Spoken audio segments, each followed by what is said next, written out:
வெற்றி பெறச் செய்து நீதி கட்சியின் பெரும் தூண்களை எல்லாம் வீழ்த்தி காட்டினார்.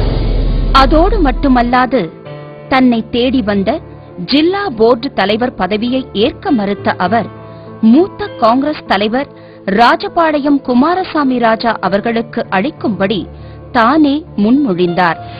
ஜில்லா போர்டு தேர்தல் வெற்றிக்கு பிறகு பசும்பொன் தேவரின் புகழ் பர்மா, மலேசியா போன்ற நாடுகளுக்கு பரவியது. அங்குள்ள தமிழ் மக்களின் அன்பான அழைப்பின் பேரில் பசும்பொன் தேவர் கடல் மார்க்கமாக பர்மா சென்றார். வெளிநாட்டு தலைவர்கள் வந்தால் சூலை பகோடா 8ஆம் நம்பர் பாலத்தில் வரவேற்பு கொடுப்பது பர்மியர்கள் மரபு. அந்த வரவேற்பு மரியாதை பசும்பொன் தேவருக்கு வழங்கப்பட்டது.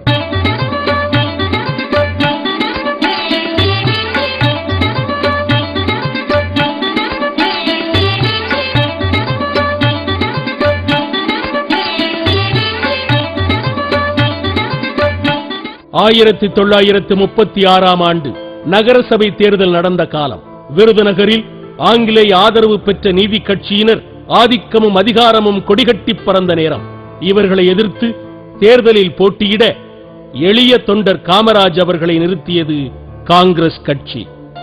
அன்றைய காலத்தில் சொத்திருந்தால்தான் தேர்தலில் போட்டியிட முடியும் என்ற மக்கள் விரோத சட்டத்தை ஆங்கிலேய அரசு பிறப்பித்தது. எளிய தொண்டர் காமராஜ் அவர்களுக்கோ பரம்பரை சொத்தாக ஒரே ஒரு வீடு இருந்தது. அது பொது சொத்தாக இருந்தது. ஆகவே தேர்தலில் போட்டியிட முடியாமல் கவலையில் ஆழ்ந்தார் திரு காமராஜ். காங்கிரஸ் தொண்டரின் இத்தகைய துன்பத்தை கேட்டறிந்த பசும்பொன் தேவர் விருதுநகருக்கு விரைந்தோடி வந்தார். விருதுநகரில் உள்ள சந்தையில் தானே ஒரு வெள்ளாட்டை விலைக்கு வாங்கி அதை திரு காமராஜ் பெயரில் சொத்தாக எழுதி பதிவு செய்து தேர்தலில் போட்டியிடச் செய்தார். இதனால் தேர்தலில் ஓட்டு போடவும் போட்டியிடவும் உரிமை பெற்றார் திரு காமராஜ். தியாகி வீர சாவர்கர், திரு ஜெயபிரகாஷ் நாராயணன், திரு சத்யமூர்த்தி, திரு ராஜாஜி போன்றோர் சோதனைகளை சந்திக்கும் போதெல்லாம் ஆதரவு கரம் நீட்டி அரவணைக்கும் பண்பையும் பெற்றிருந்தார் தேவர். 1937ஆம் ஆண்டு அரசியல் களத்தில் பசும்பொன் தேவரின் மக்கள் செல்வாக்கு அசுர வேகத்தில் உயர்ந்தது. அவரது உணர்ச்சி மிகு உரையினால் ஆயிரக்கணக்கான தேச பக்தர்கள் உருவாகினர். அவரது அடிபிரளாத கொள்கை அடிச்சுவட்டை பின்பற்றி லட்சக்கணக்கான தொண்டர்கள் அணிவகுத்து நின்றனர்.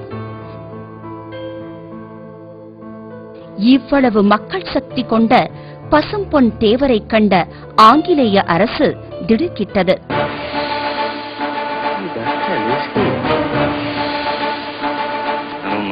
அவரது அரசியல் செயல்பாட்டை அடியோடு அழிக்கும் வண்ணம் தேவர் எந்த பொதுக்கூட்டத்திலும் இனி அரசியல் பேசக்கூடாது என்ற வாய்ப்போட்டு அவசர சட்டத்தை பிறப்பித்தது ஆங்கிலேய அரசு. இந்த அவசர சட்டம் வட பாரதத்தில் பாலகங்காதர திலகருக்கும் தென் பாரதத்தில் பசும்பொன் தேவருக்கும் தான் முதலில் போடப்பட்டது. 1937ஆம் ஆண்டு ராமநாதபுர சட்டமன்ற தேர்தலில் ராமநாதபுர சமஸ்தான மன்னர் சண்முகராஜேஸ்வர நாகநாத சேதுபதி அவர்கள் ஆங்கிலேயர்களின் ஆதரவோடு போட்டியிட்டார். ராஜாவை எதிர்த்து போட்டியிட யாரும் முன்வரவில்லை. பலமிக்க சமஸ்தான மன்னரை தேர்தலில் தோற்கடிக்க வேண்டுமானால் பசும்பொன் தேவர் ஒருவரால் தான் முடியும்.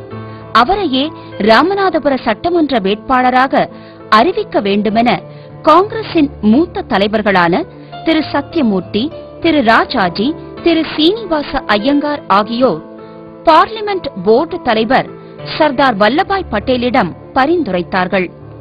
பசும்பொன் தேவருக்கோ தேர்தலில் போட்டியிட மனமில்லை.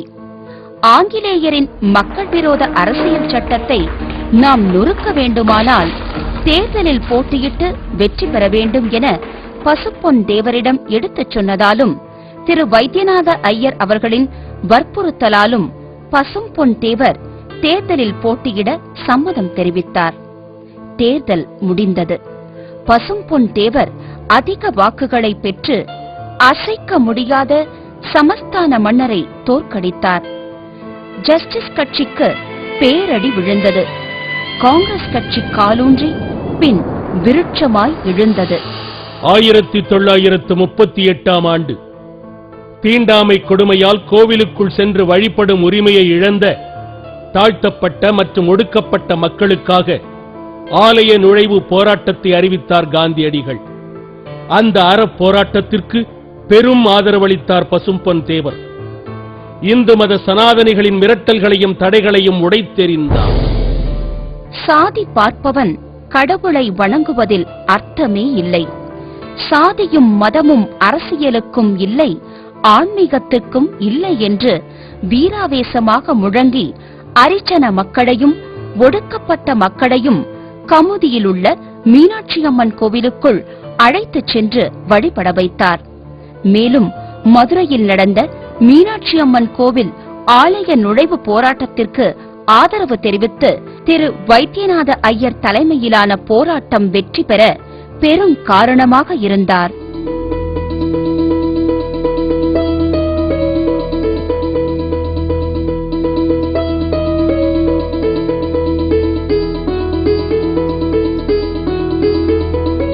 ஆயிரத்தி 1938ஆம் ஆண்டு அன்றைய காங்கிரஸ் ஆட்சி காலம். மதுரை பசுமலை மகாலட்சுமி ஆலை தொழிலாளர்களின் கூலி உயர்வு, பெண் தொழிலாளர்களுக்கு பிரசவ விடுப்பு போன்ற கோரிக்கைகளை வலியுறுத்தி பசும்பொன் தேவர் தலைமையில் மாபெரும் போராட்டம் நடைபெற்றது. ஆயிரக்கணக்கான தொழிலாளர்கள் அணி திரண்டனர்.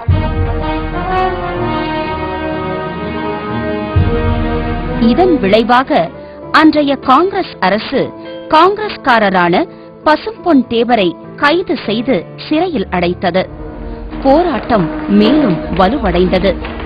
விடுதலை போராட்ட வேர்களை அடியோடு வெட்டி எறியும் நோக்கில் போர்க்குணமிக்க சமூகத்தார்களை அடக்கி ஒடுக்குவதற்காக ஆங்கிலேய அடக்குமுறை அரசு கிரிமினல் டிரைப்ஸ் ஆக்ட் எனும் குற்றப்பரம்பரை சட்டத்தை 1934ஆம் ஆண்டு தமிழகத்தில் அமல்படுத்தியது.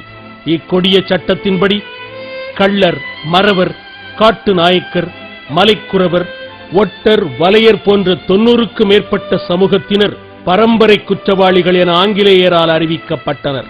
இந்த சமூகங்களைச் சேர்ந்த 10 வயது சிறுவர்கள் முதல் 80 வயது முதியவர்கள் வரை ஆங்கிலேயரின் அடக்குமுறைக்கு ஆளாயினர். பொழுது சாயும் நேரம். மாலை 5 மணிக்கெல்லாம் ஆண்கள் அனைவரும் வீட்டை விட்டு வெளியில் வந்து ஆங்கிலேய காவல் அதிகாரிகளின் முன்னால் குத்துக்காலிட்டு உட்கார்ந்திருக்க வேண்டும். ஒரு காவலர் அவர்களின் பெயர்களை உரக்க வாசிப்பார். அதன் பின்பு அவர்கள் அனைவரும் கொட்டத்திலும் தனி அறையிலும் இரவு முழுவதும் அடைக்கப்பட்டார்கள். பெண்கள் பாதுகாப்பற்ற சூழ்நிலையில் பெரும் துயரத்திற்குள்ளானார்கள். இத்தகைய மிருகத்தனமான சட்டத்தை எதிர்த்து காங்கிரஸ் மூத்த தலைவர் திரு பி. வரதராஜுலு நாயுடு அவர்கள் தலைமையில் அபிராமத்தில் நடந்த மாபெரும் கண்டன பேரணி, அரசு விழா புறக்கணிப்பு போன்ற பல்வேறு போராட்டங்களை பல்வேறு இடங்களில் தீவிரமாக நடத்தினார் பசும்பொன் தேவர். பசும்பொன் தேவரின் இடைவிடாத போராட்டத்தின் காரணமாக இக்கொடிய சட்டம் 1946ஆம் ஆண்டு ரத்து செய்யப்பட்டது. 1939ஆம் ஆண்டு ஜூலை மாதம் 6ஆம் நாள் ஆங்கிலேய ஆட்சியாளர்களின் பொய் வாக்குறுதிகளை நம்பி அவர்களுக்கு அடிபணிந்து போராடுவதை கடுமையாக எதிர்த்த சுபாஷ் சந்திர போஸ் காங்கிரஸ் கட்சிக்குள்ளேயே அகில இந்திய ஃபார்வர்ட் பிளாக் என்னும் ஒரு துடிப்புள்ள இயக்கத்தை துவக்கினார். பரிபூரண சுதந்திர போராட்டத்தை உடனடியாக துவக்க முயற்சிப்பதும் சுதந்திரம் பெற்ற பின்னர் சோசலிச அரசை நிறுவுவதும் தான் தன்னுடைய குறிக்கோள் என சுபாஷ் சந்திர போஸ் கொள்கை முழக்கம் செய்தார். சுபாஷ் சந்திர போஸின் தலைமையை ஏற்க ஆயிரக்கணக்கான தொண்டர்கள் திரண்டனர். ஒரு சக்திமிக்க இயக்கமாக அகில இந்திய ஃபார்வர்ட் பிளாக் உருவெடுத்தது. 1939ஆம் ஆண்டு ஆகஸ்ட் 9ஆம் தேதி சுபாஷ் சந்திர போஸ் அவர்களை காங்கிரஸ் காரிய கமிட்டி 3 ஆண்டுகள் விலக்கி வைப்பதாக அறிவித்தது. காங்கிரசார் யாரும் அவருடன் தொடர்பு கொள்ளக்கூடாது என்றும் எச்சரித்தது. இந்த தடைகளையும் எச்சரிக்கைகளையும் மீறி பசும்பொன் தேவர் சுபாஷ் சந்திர போஸ் அவர்களை 3/9/1939 அன்று தமிழ்நாட்டிற்கு